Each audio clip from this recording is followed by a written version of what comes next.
Deltarune is almost 7 years old now. Let that sink in. So in my last video, I mentioned how big into the community I became after the release of Chapter 2 of Deltarune.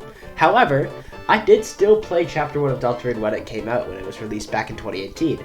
And that was a long time ago. Now, there are many games that have come out 7 or 8 years ago, such as Breath of the Wild and Mario Odyssey, that people are nostalgic for. I remember being nostalgic for Breath of the Wild last year and replaying it.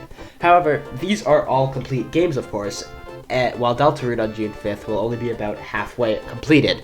Now, I'm not saying that's necessarily a bad thing. Obviously, as a Deltarune fan, I don't care that it has been taking a long time to release, as at least we're getting more content and teasers for the game over the years in between chapters.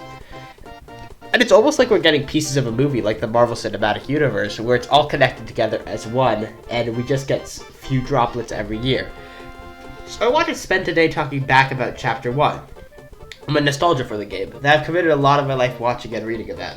I do know that both of the last videos that I've released are talking about the past of Deltarune, but those are just my ideas. I promise in the future I won't just be looking back at Deltarune the whole time. So in order to talk about Deltarune Chapter 1, we obviously need to talk about Undertale. Now, I'm not going to go into a full, long, couple-hour videos about it, because there's so many videos out there, even though some of you may want me to do it. I'm not going to do it in this video. Obviously, this is about Chapter 1. And so, Undertale released back in 2015, and it was a massive success when it came out, with its great characters, dialogue, and the fact that it challenged RPG norms with the whole genocide route, and how about grinding XP. And it really emphasized your actions within the game. The massive success of Undertale put a lot of eyes on its creator, Toby Fox, who might not have wanted that many eyes on him, and people were really wondering and clamoring for what would come next. Thankfully, Toby was working on another project. And after Undertale, before Undertale, he had a dream back in 2011 about the game that he truly, fully wanted to make, being Deltarune, of course, and we wouldn't really have to wait long for Deltarune, because only 3 years after Undertale's release, Deltarune Chapter 1 came out for free on Steam to the public. So Deltarune was finally released in 2018, and showed that Toby Fox wasn't going to be a one-hit wonder for video games, and showed that he had many ideas still to come. So, let's actually talk about Deltarune, though, as I want to really look back at Chapter 1 in this video, and look back at my nostalgia for it. And I really want to look how the game was back then. So, the game does start out a lot more creepy and unsettling in a character creator where you're told to create a vessel by a bodiless voice. Immediately Gaster vibes, by the way. This is a lot different from Undertale, where it plays some upbeat music while you're naming the fallen human. Of course, there is a twist with you naming it at the very end of the game, but still, it's a very different vibe from Undertale. So, at the end of the character creator in Deltarune, you get interrupted abruptly being told no one can choose who they are in this world, and you're put in a character named Chris, which, like Undertale, seemingly is just a silent protagonist that is a player standard, because Frisk in Undertale doesn't play a huge role.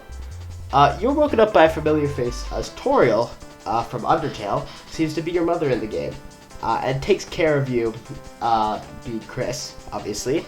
And with this really shows that there will be overlap from characters with Undertale, having a lot of characters like Sans and Undyne, and even returning characters like Burger Pants, who are side characters.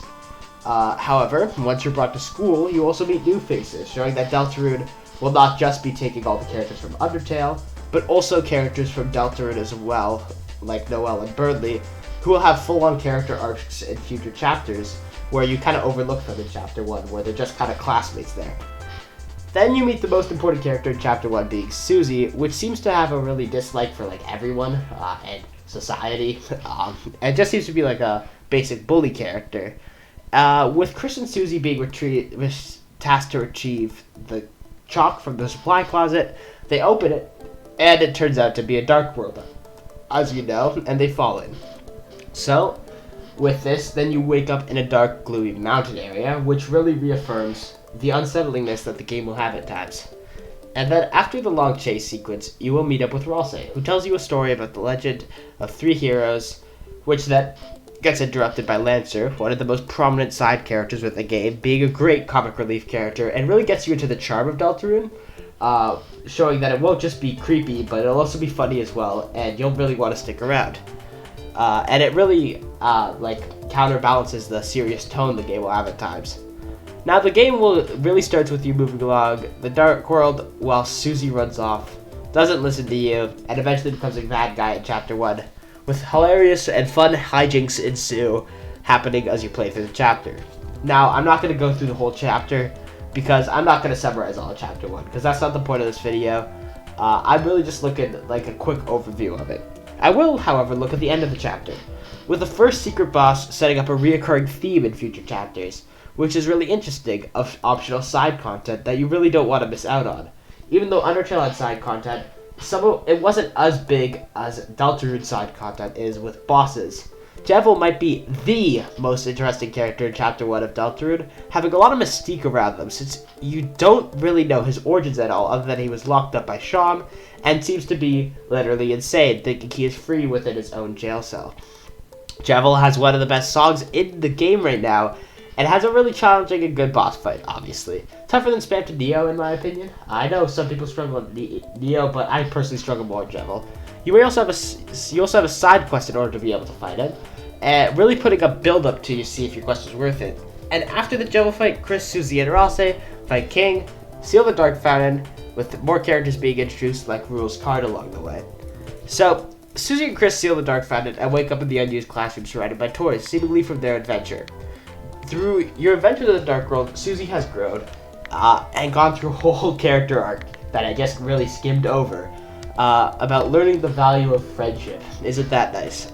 Chris is then left on their own to walk through the town back to their house, with all the content in Hometown being optional if you want to or not do it. Of course, you should do it.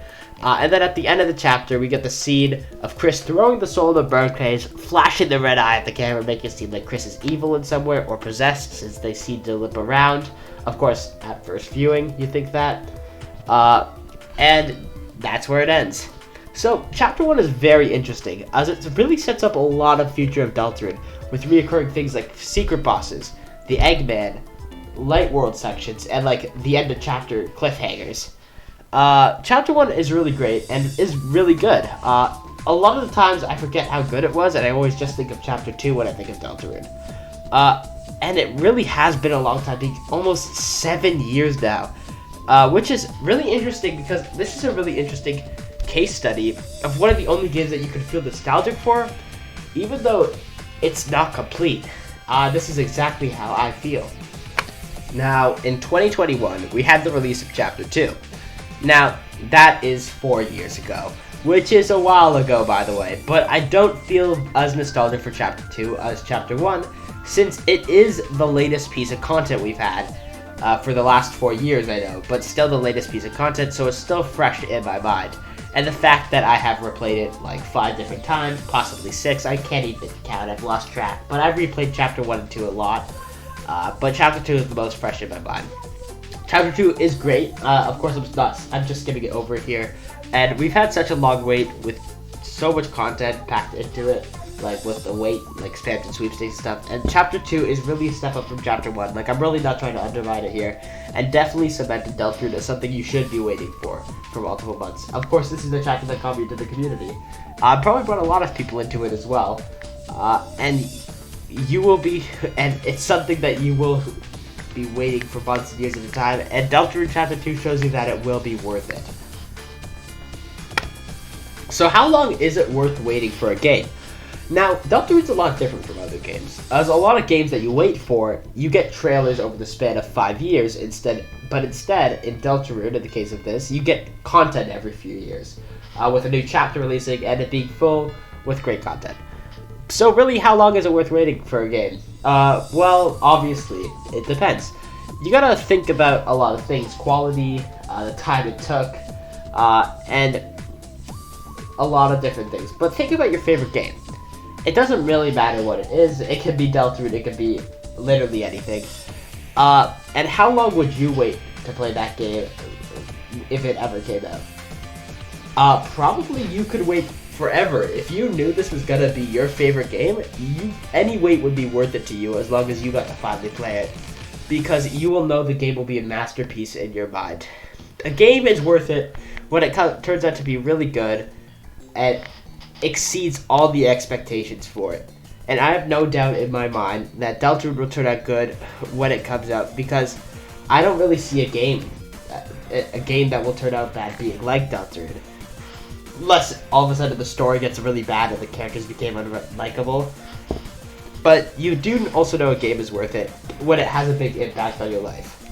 And if you're constantly thinking about it, watching videos, or even just looking back on it fondly, which, looking back, I'm kind of doing right now, and Deltarune has a big impact on my life, obviously. It has impacted me enough to want to share videos with you guys. Even though it hasn't released yet, I still could wait a whole lifetime to play all the chapters. I think a lot of my nostalgia for Chapter 1 was the fact that it came out so long ago when I was so much younger. 7 years is a long time. And when you're a kid, a lot of the time online, at least for me, was scrounging around looking for fun, free games to play. As there were a ton of fun games on Steam, but they weren't free, and I was a broke little kid who was bored at their computer a lot of the time. Deltarune coming out ever so long ago really does make me feel glad of being a part of this community, because it makes the wait go by faster and makes it enjoy and go through pain with other people as well. And I really wouldn't be still into Deltarune without all the speculations and theories from the fans of the game. So, if you are watching this video for some reason and haven't played Chapter 1 and 2, go play it. It's literally free, and I promise you it will be worth your time. It's great. I can't wait for the next chapters to come out soon, since they really are on the horizon. June 5th is only like a month away, and I can't wait to be speculating for Chapter 5 when it comes out, when we're waiting for it in the future. So, I will see you later, and goodbye.